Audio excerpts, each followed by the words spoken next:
All right, so get ready to rewind the clock with us a little bit today because we're diving into the leadership of Jack Welch, the iconic CEO who really transformed General Electric. And for this one, we've got excerpts from his autobiography. So we're going to be going deep on his leadership style, those massive cultural shifts he made, and some of the biggest decisions of his career. It's interesting because Welch's story, it's not just about like profits and numbers. It's a really great study in how a leader with a truly clear vision can completely like revolutionize a company's entire culture Yeah. and the way it operates. Yeah, okay, so let's break this down a bit. So early on in his tenure, Welch actually faced a lot of resistance to this vision of his. I mean, Wall Street wasn't exactly cheering him on when he first laid out his plans. It's true. And it's interesting to see how someone like Welch, even he struggled at first to get people to buy into his ideas. I mean, Wall Street was kind of like, yeah, whatever. Analysts were scratching their heads. The stock price just kind of sat there. It's a good reminder for all of us that even the most brilliant ideas, they need to be communicated effectively if you want anyone to get on board. For sure. And then there's that famous quote that he's known for, the number one or number two Hmm. strategy, basically. He said if a business unit isn't leading the market, it either needs to be fixed, sold, or shut down. It's such a simple concept, but it was incredibly bold to say that, especially for a company as huge as GE back then. Oh, yeah. That strategy, it tells you a lot about Welsh's approach to business. Yeah. I mean, he was willing to make the tough calls, even if it meant like cutting off parts of the business that weren't performing and then just laser focus on areas where GE could really excel. It wasn't just about being more efficient, it was about building a culture of winning. Yeah, it's like that story about him sketching out his three circles strategy on a cocktail napkin, core businesses, technology and services and everything else was like fair game. It's such a simple way to illustrate what was actually a pretty complex idea. That's right. And that cocktail napkin sketch, it actually ended up on the cover of Fortune magazine, which I always thought was pretty cool. Hmm. It just goes to show the power of taking something complicated and making it simple enough for anyone to understand. And for a leader, that ability to distill your vision into something clear and concise, it's absolutely crucial. Definitely. But all this change that Welch was pushing for, it didn't exactly come without some pushback. I mean, employees were understandably a little on edge. He earned that Neutron Jack Yep. nickname for a reason with all the layoffs, and there was a lot of criticism about spending money on things like facilities while they were downsizing the workforce. It seemed kind of contradictory. Yeah, and that tension between like the need for change Hmm. and the impact that change has on real people, it's a theme that comes up a lot in Welch's story. You see it play out really clearly in the sale of Utah International, which was this massive acquisition that his predecessor had made. So Welch comes and decides to sell off this huge asset. I mean, that really showed that he wasn't afraid to break with the past, even if it meant undoing a major decision that the previous CEO had made. And what's interesting is that even though selling Utah International was a huge financial win for GE, it didn't cause nearly as much internal turmoil as when he sold the housewares business. Oh, really? Yeah, housewares was a much smaller and way less profitable division, Right. but it was like woven into GE's identity. It was almost an emotional symbol for people. So you have this kind of paradox where getting rid of a small business that people felt connected to caused more pushback than selling off a multi-billion-dollar asset. Wow, that's fascinating. Yeah, it just shows you the change isn't always logical. People react to it emotionally too. So how did Welch handle all this resistance? I mean, he clearly wasn't afraid to make tough decisions, but how did he get people on board? He just kept communicating his vision over and over again. He held roundtable discussions. He addressed people's concerns directly. He made it clear that he was serious about building a culture where performance really mattered. That's a critical point. Walsh understood that transforming GE wasn't just about making strategic decisions. It was about changing the way people thought and worked he needed to get them to buy in. And that's where his focus on building a performance-driven culture really comes into play, right?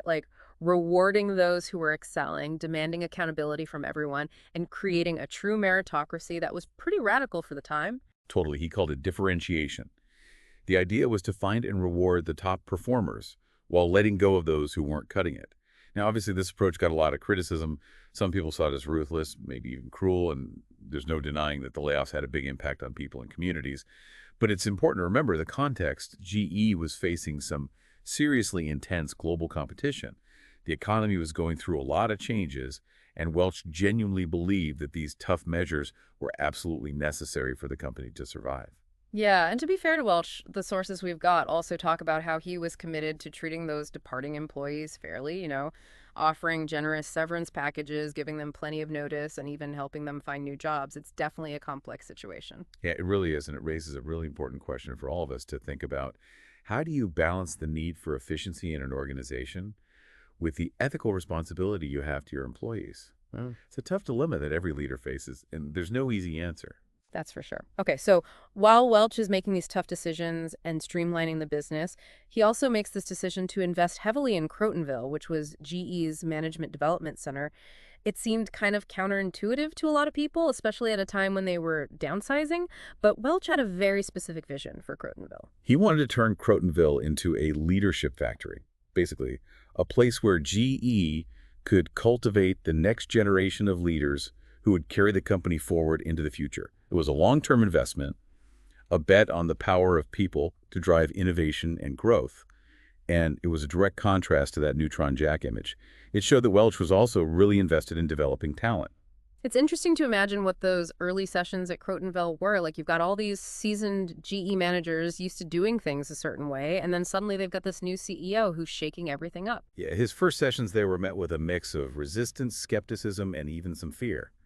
I think it's a good reminder that real change, it takes time and effort. You can't just expect everyone to be on board instantly, especially when you're challenging those deeply ingrained beliefs and practices. Welch had to be persistent. He had to engage those managers one-on-one, and he had to demonstrate his own commitment to the process. And slowly but surely, that buy-in started to grow. And as that buy-in grew, Crotonville itself evolved. It became less about technical training and more about leadership development. Right. It became a symbol of GE's dedication to excellence. It was the place where the company's top talent came together to learn, grow, and shape the future of the organization. It wasn't just about individual skills. It was about creating a shared culture, a common language, a sense of purpose that would unite GE's leaders across all the different businesses and functions. And speaking of shared culture, this is where Welch's concept of boundaryless behavior comes in, right? This idea of breaking down silos, encouraging open communication, and finding the best solutions no matter where they came from. That was a pretty radical idea back then. Most companies were organized in these rigid hierarchies, with information flowing strictly up and down the chain of command. Welch wanted to create something more fluid and dynamic, where ideas could flow freely between departments, functions, even different businesses.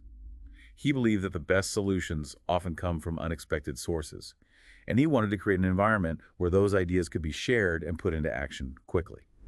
So it wasn't enough to just break down the walls. He needed a system to actually make this work. So then you have the GE operating system. Right, and the system was all about connecting the dots, creating a continuous cycle of learning and sharing ideas. It was a way to link meetings, reviews, feedback loops, so that those good ideas didn't just get stuck in one department somewhere. It's a really important lesson for any leader. You can't just talk about collaboration and innovation. You have to build the skills and structures that make those values a reality.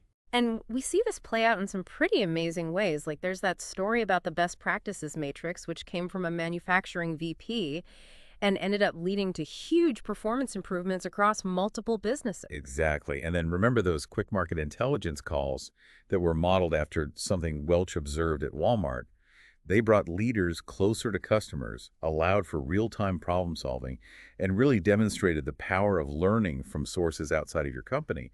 And then you had the aggressive sourcing initiatives that were sparked by a McKinsey analysis, which turned what was traditionally seen as a cost center into a competitive advantage. Yeah. These weren't just random events. They were a direct result of the culture and the systems that Welch put in place. It's like he was hacking the system from within to create these pathways for information and innovation to flow freely throughout the whole organization. And it worked. I mean, these initiatives had a tangible impact on GE's bottom line.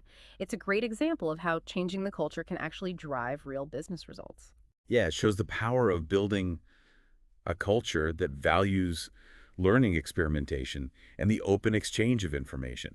And it's something that anyone can apply in their own work, no matter what industry you're in or what your role is.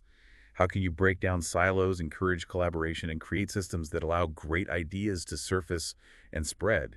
It's something worth thinking about. For sure. So we've seen how Welch challenged the status quo, streamlined operations, and really fostered this culture of performance and innovation. But he was also known for being really hands-on with his famous deep dives, where he'd get personally involved in specific projects or challenges. Yeah, that's where his leadership style really becomes clear. Yeah. These DJIVs, they weren't about micromanaging. They were about understanding the challenges firsthand and empowering people to find solutions. Okay, so let's dive into some of those deep dives in the next part of our exploration of Jack Welch's leadership. Yeah, Welch's deep dives, they were really fascinating. It wasn't about him like micromanaging everything. It was more about him understanding the challenges firsthand and then empowering the people around him to find solutions. Yeah, like that story about CNBC and how he was like determined to bring back the Kudlow report. It might seem like a pretty small detail for a CEO to be focused on, but it shows how well he understood the power of media and messaging. Oh, totally. And remember his work revitalizing the ultrasound business. It went from like lagging behind the competition to being a market leader. And a lot of that was because of his attention and strategic investment. It seems like he was always on the lookout for those hidden gems, those opportunities where focused leadership could make a big difference. And these deep dives weren't just about fixing problems, right? No, not at all. He was also looking for ways to improve already successful businesses and explore completely new ventures, like his efforts to improve the quality of X-ray tubes is a great example. He saw an opportunity to turn what could have been a weakness into a strength, something that set the standard for the whole industry, and he just dove right in. He was always pushing the boundaries, seeing what was possible. And then there's the story of the Kidder-Peabody acquisition, which is kind of a mixed bag when you look at Welch's overall legacy. Yeah, that acquisition was a big departure for GE, and it faced skepticism from some board members. Right from the start, they warned about the cultural differences between GE and an investment bank, and those concerns turned out to be pretty valid. Yeah, the insider trading scandal at Kidder really exposed those cultural clashes, and it highlighted the challenges of trying to integrate a business that operated so differently from GE's core businesses. It was a costly mistake, both financially and in terms of GE's reputation. It's a good reminder that even the most successful leaders make mistakes, and sometimes those mistakes have pretty significant consequences. So you have this leader who's making these bold moves, shaking things up, driving change at an incredible pace, but he's also making mistakes along the way. How did he reconcile those two sides of his leadership? I think Welch was never afraid to admit when he messed up. He saw those mistakes as opportunities to learn, and he was always willing to adjust course if he needed to. And he instilled that same mindset throughout GE. He created a culture where people were encouraged to take risks, experiment, and learn from their failures. It's about creating a culture of continuous learning and improvement, where mistakes are seen as stepping stones to success. But it's one thing to talk about learning from mistakes. It's another to actually do it, especially in a high-pressure environment like GE. How did he create that kind of culture? It was a combination of things. He led by example. He was open about his own mistakes. And he created systems and processes that encouraged feedback and learning. Remember those workout sessions he implemented? Oh, yeah, those were legendary, bringing employees together from different levels, different departments, encouraging them to speak openly about problems and opportunities, and giving them the power to make decisions right there on the spot. It was a pretty radical approach to management. It was a way to break down those hierarchies, to tap into the collective wisdom of the entire organization, and to create a culture of continuous improvement. Welch believed that the people who are closest to the work often have the best insights into how to improve it. And those workout sessions gave those people a voice, a platform to share their ideas and make a real difference. And it wasn't just about fixing problems. It was also about finding opportunities and coming up with better ways of doing things. Exactly. It was about creating a culture where everyone felt empowered to contribute, to challenge the status quo and to make a difference. And those workout sessions were a big part of that. They helped to foster a sense of ownership, break down silos, and create a more collaborative and innovative environment. But Welch wasn't just focused on what was happening inside GE. He also knew that they needed to become a truly global company, one that could compete on a world stage. And that meant expanding into new markets, acquiring companies all over the world, and developing a more global mindset. His approach to globalization was aggressive and strategic. He saw emerging markets as a huge opportunity, and he was willing to invest a lot to establish GE's presence in those markets. But it wasn't just about planting flags in different countries. He also wanted to build a more diverse and inclusive culture, one that valued different perspectives and embraced the richness of global talent. So it wasn't just about expanding geographically, it was about changing the way GE thought and operated. How did he go about instilling that global mindset throughout the organization? He led by example. Yeah. He spent a lot of time traveling to different parts of the world, meeting with employees, customers, government leaders. He immersed himself in different cultures, Yeah. learned about different business practices, and brought those insights back to GE. It's about being a global citizen, understanding different cultures and being able to adapt your leadership style to different contexts. It's a valuable lesson for any leader in today's world, but it's not easy. How did he manage all those cultural differences, those different ways of doing business? He recognized that there was no one-size-fits-all approach to leadership. He encouraged his team to think globally but act locally, to adapt GE's best practices to different markets, and to build relationships with local partners and stakeholders. And he made sure that GE's global operations were led by people who understood the nuances of those markets. It's a reminder that effective global leadership requires a combination of strategic vision, cultural sensitivity, and a willingness to adapt. So we've talked about his strategic vision, his focus on performance and innovation, his global mindset, and his hands-on leadership style. But there's another aspect of Welch's legacy that I think often gets overlooked, and that's his impact on the development of future leaders, not just within GE, but across the business world. It's amazing how many GE alumni have gone on to lead other companies and organizations. They've taken the lessons they learned from Welch and applied them in all sorts of different contexts and industries. They become CEOs, entrepreneurs, nonprofit leaders, even government officials. It's like a leadership factory that's produced a whole generation of leaders who are shaping the world. But what is it about Welch's approach to leadership that's so enduring? Why have his lessons resonated with so many people? It's a combination of things. He was a demanding boss, he set high standards, and he expected his team to deliver results. But he was also a coach, a mentor, and a champion for those who showed talent and potential. He wasn't afraid to give people tough feedback, challenge their assumptions, and push them beyond their comfort zones. But he also believed in giving people opportunities, empowering them to take risks, and celebrating their successes. So it wasn't just about the tough love. It was about creating an environment where people could learn and grow, where they could develop their skills and reach their full potential. Exactly. And that's one of the most important lessons we can learn from Jack Welch leadership, is about creating an environment where people can thrive. It's about setting a clear vision. It's about empowering people to take ownership, and it's about celebrating success along the way. It sounds like he created this culture of ownership where everyone was just driven to perform at their best and anything less was just not acceptable. Exactly, and that focus on accountability. It was a key ingredient in GE's success. During Welch's time, it fostered this culture of high performance. It spurred innovation, and it ensured that everyone was rowing in the same direction, towards those shared goals. But here's the thing. Accountability, the way Welch thought, it wasn't about punishment. Oh, It was about empowerment. Huh.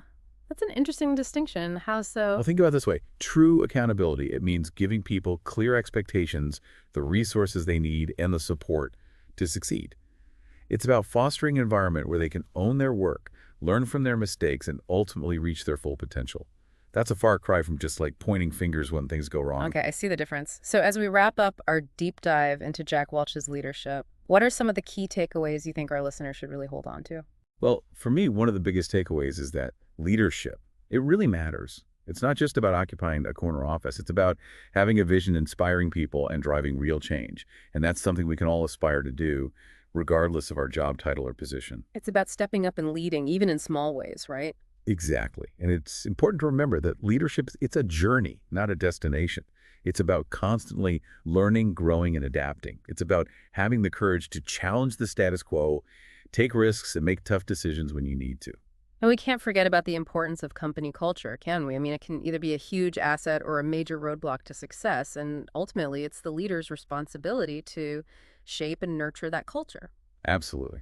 You want to create an environment where people feel valued, where they feel empowered to contribute, and where they feel a strong sense of belonging. And that starts at the top. Leaders need to walk the walk, lead by example, and reinforce those values in everything the organization does. It's about creating an environment where people can do their best work and feel good about it, right? Exactly. And let's not forget, change is a constant. The world is in perpetual motion. Markets are always shifting, and the companies that thrive are the ones that can adapt, innovate, and stay ahead of the curve.